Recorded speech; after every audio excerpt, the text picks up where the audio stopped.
तो आज का टॉपिक है president's veto powers with respect to the bill. Bill क्या है? सबसे पहले तो bill it is a document, it is a set of proposals. जो मेंबर्स ऑफ पार्लियामेंट होते हैं, जो सांसद होते हैं, वो पार्लियामेंट में बिल्स को इंट्रोड्यूस करते हैं, ठीक है। और दूसरी बात वीटो, ये दो की टर्म्स है, इसलिए मैं बता रहा हूँ।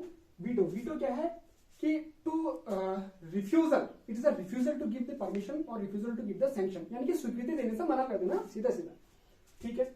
अच्छा, एक ही बेसिक चीज है, इसको मैं पहले बता दूं कि बिल, किसी भी बिल को, if a bill has to become a law और an act, then it has to get approval from the three main pillars of the parliament. क्या क्या होते हैं पार्लियामेंट के? जो है तीन मेन पिलर्स होते हैं। पहला राज्यसभा, दूसरा लोकसभा, ये किसी क्रोनोलॉजिकल ऑर्डर में नहीं है, इनको फेरबदल करके भी देखा जा सकता है। तीसरा प्रेसिडेंट। अच्छा, लोकसभा और राज्यसभा के बारे में तो काफी लोग को पता होता है कि वो पार्लियामेंट के हिस्से हैं, लेकिन अक्सर प्रेसिडेंट के बारे में लोग कंफ्यूज होते हैं। प्रेसिडेंट भी it is also, he is also an integral part of the parliament, ठीक है। तो किसी भी बिल को अगर लॉ बनना है, एक्ट बनना है, तो उसको राज्यसभा से अप्रूवल चाहिए, यानी कि वहां से उसको पास होना पड़ेगा, लोकसभा से उसको पास होना पड़ेगा, और प्रेसिडेंट से उसको सिग्नेचर लेने पड़ेंगे, तब जाके कोई बिल एक्ट बनेगा, कानून बनेगा, ठीक है। अच्छा, अब बात है कोई बिल राज्यसभा से पास हो गया, लोकसभा से पास हो गया, अब वो प्रेसिडेंट के पास जा रहा है। अब राज्यसभा लोकसभा बोल रहे हैं कि भैया देखिए प्रेसिडेंट साहब, हमने तो साइन कर दिया है, हमने तो अपनी तरफ से जो है इसको पास कर दिया है, now the ball is in your court, अब आपको डिसीजन लेना है, ठीक है। तो अब बिल जब प्रेसिडेंट के पास जाएगा, तो प्रेसिडेंट के पास क्या क्या ऑप्शन चाहिए? पहला ऑप्शन एसेंट का, अप्रूवल का, ये सिनोनिम्स ही है, मैं थोड़ा समझने के लिए, आसान करने के लिए बोल रहा हूं। तीनों का एक ही मतलब है, यानी कि वो एसेंट दे दे, अप्रूवल दे दे, स्वीकृति दे दे, उसको कैसे साइन कर दे, सिर्फ साइन करना है, ठीक है। राज्यसभा ने पास कर दिया, लोकसभा ने पास कर दिया, प्रेसिडेंट ने सिर्फ सिग्नेचर कर दिया, तो बिल उसी वक्त लॉ बन गया, एक्ट बन गया। But if president does not sign it, then that bill can never become a law, it can never become an act. समझ गए बात? भले ही राज्यसभा ने उसको 2/3 मेजोरिटी से, स्पेशल मेजोरिटी से पास किया हो, भले ही लोकसभा ने उसको 2/3 मेजोरिटी से पास किया हो, लेकिन प्रेसिडेंट ने अगर उसको सिग्नेचर नहीं किया, irrespective of the majority, the bill has been passed from the both the houses, it can never become an act और अ लॉ, ठीक है। अच्छा, दूसरी ऑप्शन क्या है प्रेसिडेंट के पास?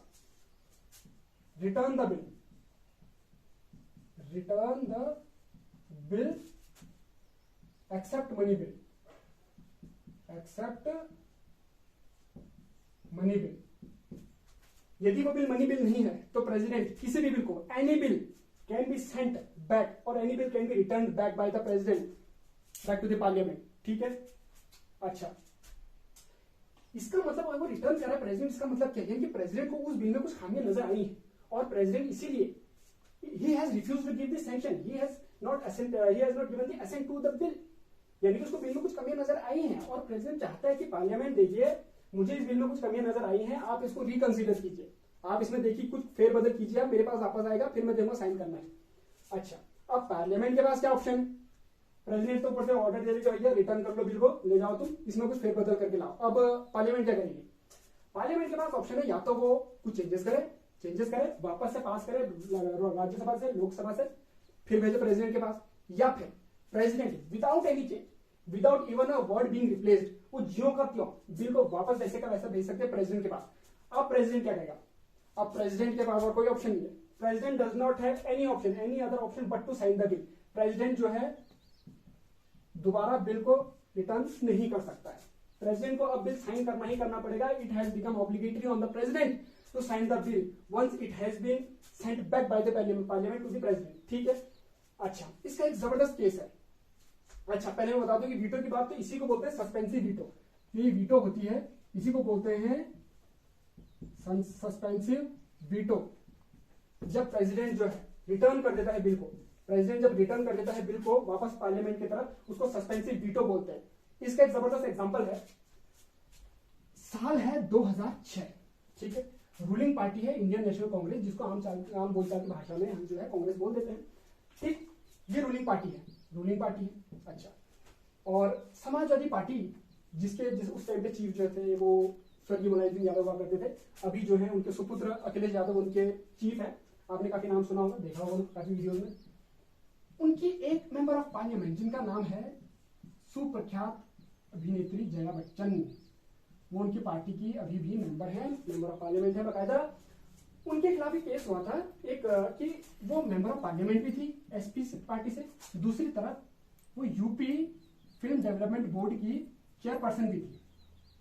तो ये उनके खिलाफ ये आया कि कॉन्फ्लिक्ट ऑफ इंटरेस्ट है, दो सरकारी पोस्ट होल्ड की उन्होंने, ऑफिस ऑफ प्रॉफिट का केस बन रहा था। एक तरफ तो मेंबर ऑफ पार्लियामेंट है, दूसरी तरफ यूपी फिल्म डेवलपमेंट बोर्ड की चेयरपर्सन है, ऑफिस ऑफ प्रॉफिट का केस बनना है, कॉन्फ्लिक्ट ऑफ इंटरेस्ट बनना है। आपने एक साथ दो सरकारी इदारे कैसे अपने हाथ में रखे हुए हैं, ये केस बन रहा था।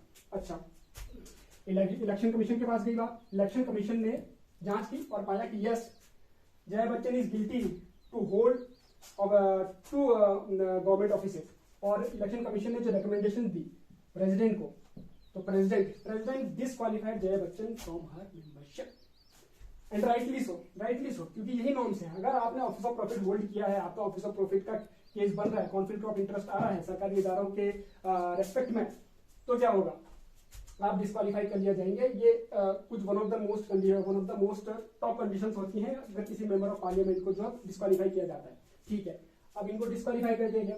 अब क्रिटिसिज्म और काफी ज्यादा, क्योंकि जो इंडियन नेशनल कांग्रेस की सुप्रीमो थी सोनिया गांधी जो थी, वो भी मेंबर ऑफ पार्लियामेंट थी, अपनी पुश्तैनी रायबरेली सीट से उनकी जो सास थी इंदिरा गांधी, वो भी लड़ा करती थी, इनकी पुश्तैनी सीट है। और दूसरी तरफ वो नेशनल कमीशन फॉर वुमेन की उनकी चेयरपर्सन भी थी। तो यहाँ भी तो अपोजिशन ने बोला कि ये क्या बात है, आपने भी तो यहाँ पर कॉन्फ्लिक्ट ऑफ इंटरेस्ट का केस है, ऑफिस ऑफ प्रॉफिट नहीं है क्या, ये भी सरकारी डिपार्टमेंट है, ये भी सरकारी डिपार्टमेंट है, ये क्या बात है, आप मेंबर ऑफ पार्लियामेंट भी है एक तरफ, दूसरी तरफ नेशनल कमीशन ऑफ वुमेन भी है, ये भी तो ऑफिस ऑफ प्रॉफिट का केस बन रहा है।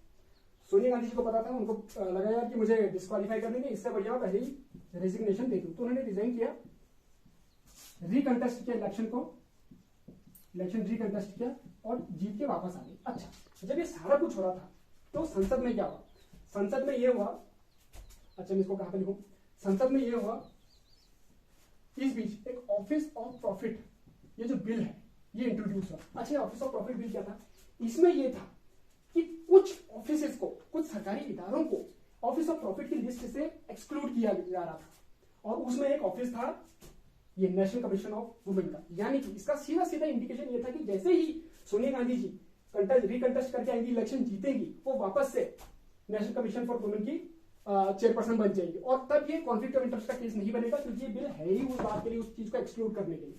अच्छा, तो उस टाइम पर बहुत सारा क्रिटिसिज्म हुआ इस बात को लेकर, लेकिन फिर भी ये बिल राज्यसभा से भी पास हो गया, लोकसभा से भी पास हो गया। लेकिन जब ये बिल प्रेसिडेंट के पास गया, the president returned the bill, उसने सस्पेंसिव वीटो लगा दी।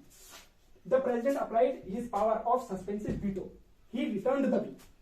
और उस टाइम पे काफी बात थी कि ये, और राइटली सो, प्रेसिडेंट ने बोला देखिए बात ऐसी है, जया बच्चन जो कि विरोधी पार्टी की है, उनका ऑफिस ऑफ प्रॉफिट का केस बन रहा था, कॉन्फ्लिक्ट ऑफ इंटरेस्ट बन रहा था, वो तो डिस्क्वालीफाई हो गई, एंड राइटली सो।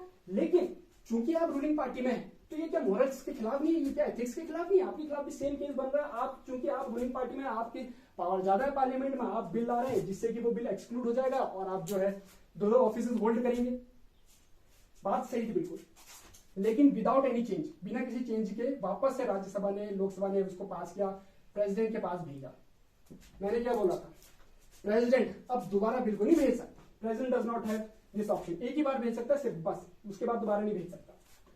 एक दिन गुजरा, 2 दिन गुजरे, एक हफ्ता गुजर गया, 10 दिन गुजरे, 16 दिन लग गया, 16 दिन तक प्रेसिडेंट ने कोई भी इस पर एक्ट नहीं किया। ठीक है, लोगों को लगा कि भैया राष्ट्रपति जो है रिजाइन दे देंगे। अच्छा, लेकिन कॉन्स्टिट्यूशन ही ऐसा है, नियम ही ऐसे है कि प्रेसिडेंट के पास कोई ऑप्शन नहीं होता जब पार्लियामेंट उस बिल को दोबारा वापस से प्रेसिडेंट के पास भेज देती है, या तो उसको साइन करना है या तो फिर उसको रिजाइन करना है, क्योंकि इम्पीच हो जाएगा ना, वरना उसका मॉरल ऑब्लिगेशन है, तो उसको साइन करना पड़ा। And the president who was involved in this case, he was none other than the great APJ Abdul Kalam. ठीक है, तो ये रही बात सस्पेंसिव वीटो की। अब एक तीसरी, मुझे लगता है कि वीडियो जो है थोड़ी बड़ी बन चुकी है, इसका जो दूसरा पार्ट है हम दूसरी वीडियो में डिस्कस करेंगे, जिसमें हम बात करेंगे एब्सोल्यूट वीटो की और पॉकेट वीटो की।